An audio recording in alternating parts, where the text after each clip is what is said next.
दोस्तों, शुभेंदु अधिकारी जो है बंगाल की धरती पर, मां काली की धरती पर इस समय चौतरफा फैसले ले रहे हैं। अब बकरी ईद की छुट्टी कैंसिल कर दी है। उधर बीएसएफ जो है बांग्लादेश की सेना को सबक सिखा रही है। फाइल्टा को वो जहांगीर खान आज चुनाव हार गया, लेकिन इसी बीच बंगाल से सबसे बड़ी खबर आ रही है। 30 साल पुरानी उस मस्जिद को लेकर शुभेंदु अधिकारी ने फैसला सुना दिया है। जो मस्जिद रनवे पर नमाज जिसके लिए होती थी, हजारों लाखों यात्रियों की जान का संकट जो मस्जिद थी, अब उसे शिफ्ट होने का फैसला आ गया है। दोस्तों नमस्कार, जय हिंद। मेरा नाम है संदीप और आप देख रहे हैं अपना उत्तर प्रदेश। उत्तर प्रदेश में योगी आदित्यनाथ 31,000 अवैध वक्फ की संपत्तियों पर बुलडोजर चढ़ाने वाले हैं। लेकिन बंगाल में एक ऐसी मस्जिद जिसे लेकर ममता बनर्जी अपनी जान पर आ जाती थी, रोना धोना शुरू कर देती थी।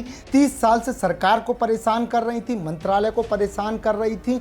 रोहिंग्या मुसलमानों के लिए, अपने रहनुमाओं के लिए, उस मस्जिद के लिए जिद पर अड़ी थी। लेकिन अब बंगाल के योगी शुभेंदु अधिकारी ने बता दिया है कि अब ये मस्जिद जो है शिफ्ट होगी। ये खास रिपोर्ट देखिए, शुभेंदु अधिकारी का वो एक्शन देखिए और समझिए इस समय बंगाल की धरती पर शुभेंदु अधिकारी कैसे ताबड़तोड़ एक्शन ले रहे हैं। रनवे पर नहीं पढ़ी जाएगी नमाज, सीएम शुभेंदु अधिकारी ने 30 साल की समस्या को 30 सेकंड में कर दिया खत्म।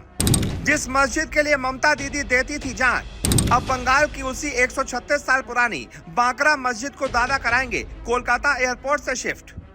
बंगाल के योगी ने पलट दिया ममता दीदी का फैसला, भाईजानों ने कर दिया सरेंडर। बंगाल में अब नहीं चलेगी मनमानी।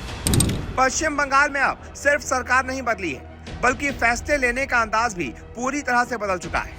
30 साल तक जिन मामलों पर सिर्फ फाइलें घूमती रहीं, जहां सरकारें सिर्फ चिट्ठियां पढ़कर चुप बैठी रहीं, अब उन्हीं मुद्दों पर सीधे एक्शन दिखाई देने लगा है। और इस बार मामला किसी सड़क, किसी पोस्टर या किसी राजनीतिक बयान का नहीं, सीधे देश की सुरक्षा और हजारों यात्रियों की जिंदगी से जुड़ा हुआ है। कोलकाता एयरपोर्ट के रनवे के ठीक पास बनी 136 साल पुरानी बांकरा मस्जिद, जिसे लेकर एयरपोर्ट अथॉरिटी ऑफ इंडिया पिछले 3 दशकों से लगातार चेतावनी देती रही, अब आखिरकार उसे शिफ्ट करने की प्रक्रिया शुरू हो चुकी है। और बंगाल की राजनीति में इस फैसले ने ऐसा तूफान खड़ा कर दिया है कि अब लोग कहने लगे हैं कि जो काम 30 साल में नहीं हुआ, वो शुभेंदु अधिकारी ने 30 सेकंड में कर दिया। बीजेपी समर्थक इसे बंगाल का योगी मॉडल बता रहे हैं। कहा जा रहा है कि जैसे उत्तर प्रदेश में योगी ने माफियाओं और अवैध निर्माणों पर बुलडोजर चलाकर बड़ा संदेश दिया था, वैसे ही अब बंगाल में शुभेंदु अधिकारी ताबड़तोड़ एक्शन वाले अंदाज में दिखाई दे रहे हैं। दरअसल कोलकाता एयरपोर्ट के दूसरे रनवे के बेहद करीब स्थित यह मस्जिद लंबे समय से एविएशन सुरक्षा एजेंसियों की चिंता का कारण बनी हुई थी। एयरपोर्ट अथॉरिटी कई बार पश्चिम बंगाल सरकार को लिख चुकी थी कि रनवे के इतने करीब स्थायी निर्माण अंतर्राष्ट्रीय विमानन सुरक्षा नियमों के खिलाफ है। लेकिन पहले लेफ्ट की सरकारें, फिर ममता बनर्जी की सरकार, किसी ने भी इस मुद्दे को हाथ लगाने की हिम्मत नहीं दिखाई।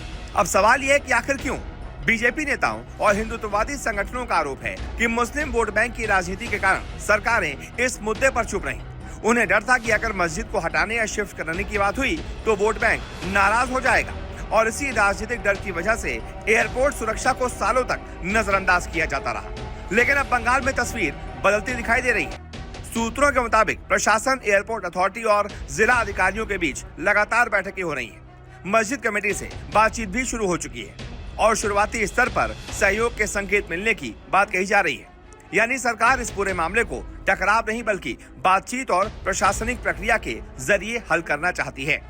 लेकिन आखिर ऐसा क्या खतरा था जिसकी वजह से इस मस्जिद को शिफ्ट करना जरूरी माना जा रहा है? पहला कारण रनवे सुरक्षा। अंतर्राष्ट्रीय एविएशन नियमों के मुताबिक रनवे के आसपास एक तय सीमा तक कोई स्थायी ऊंचा निर्माण नहीं होना चाहिए, क्योंकि टेक ऑफ और लैंडिंग के दौरान विमान को खुला और सुरक्षित रास्ता चाहिए होता है। लेकिन बांकरा मस्जिद एयरपोर्ट की सीमा के बेहद करीब स्थित है और यही वजह है कि इसे लंबे समय से संभावित खतरे के रूप में देखा जा रहा था। दूसरा कारण बड़े विमानों के संचालन में दिक्कत। बताया जा रहा है कि इस निर्माण की वजह से रनवे विस्तार की योजनाएं प्रभावित हो रही थी, जिसका असर बड़े अंतर्राष्ट्रीय विमानों की लैंडिंग और टेक ऑफ क्षमता पर भी पड़ा।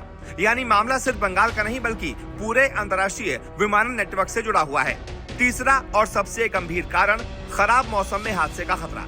एविएशन एक्सपर्ट्स का मानना है कि अगर किसी विमान को लैंडिंग के दौरान अचानक गो अराउंड करना पड़े, यानी दोबारा हवा में उड़ान भरनी पड़े, तो रनवे के आसपास मौजूद ऊंचे ढांचे बड़ा खतरा बन सकते हैं। और ऐसी स्थिति में एक छोटी तकनीकी चूक भी बड़े हादसे में बदल सकती है। अब सोचिए, अगर एयरपोर्ट अथॉरिटी पिछले 30 सालों से चेतावनी दे रही थी तो आखिरकार कार्रवाई क्यों नहीं हुई? क्या पिछली सरकारों को खतरा दिखाई नहीं दिया, या फिर वोट बैंक की राजनीति ज्यादा जरूरी थी? यही सवाल अब बंगाल की राजनीति के केंद्र में आ चुका है। बीजेपी का दावा है कि अगर यह निर्माण किसी और धर्म से जुड़ा होता तो कार्रवाई बहुत पहले हो चुकी होती। उनका कहना है कि तुष्टीकरण की राजनीति ने विकास और सुरक्षा दोनों को पीछे धकेल दिया।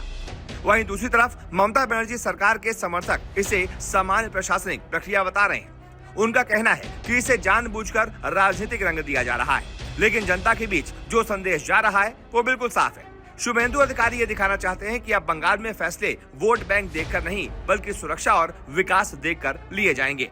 और अगर कोई मामला जनता की सुरक्षा से जुड़ा है तो वो चाहे कितना भी संवेदनशील क्यों ना हो, सरकार पीछे नहीं हटेगी। सूत्रों की माने तो बकरीद के बाद इस मुद्दे पर बातचीत और तेज हो सकती है। अगर सब कुछ योजना के मुताबिक चला तो मस्जिद को दूसरी जगह पर शिफ्ट करने की प्रक्रिया शुरू कर दी जाएगी। हालांकि प्रशासन की कोशिश यही है कि धार्मिक भावनाओं का सम्मान बना रहे और एयरपोर्ट सुरक्षा भी मजबूत रहे। लेकिन फिलहाल बंगाल में ये मामला सिर्फ एक मस्जिद का नहीं रह गया, ये अब पुरानी राजनीति बनाम निर्णायक शासन की सबसे बड़ी बहस बन चुका है। और अब सवाल पूरा देश पूछ रहा है, अगर खतरा इतना बड़ा था तो 30 साल तक कार्रवाई क्यों नहीं हुई? दोस्तों, आप क्या सोचते हैं? क्या सुरक्षा के मामलों में सरकार को सख्त फैसले लेने चाहिए, चाहे मामला कितना भी संवेदनशील क्यों ना हो, या फिर इसे राजनीति और वोट बैंक से जोड़कर देखा जा रहा है? कमेंट करके अपनी राय जरूर बताइए। वीडियो पसंद आया हो तो लाइक कीजिए, चैनल को सब्सक्राइब कीजिए और बेल आइकन जरूर दबाइए, क्योंकि बंगाल की राजनीति से जुड़ी हर बड़ी खबर हम आपके लिए ऐसे ही लाते रहेंगे।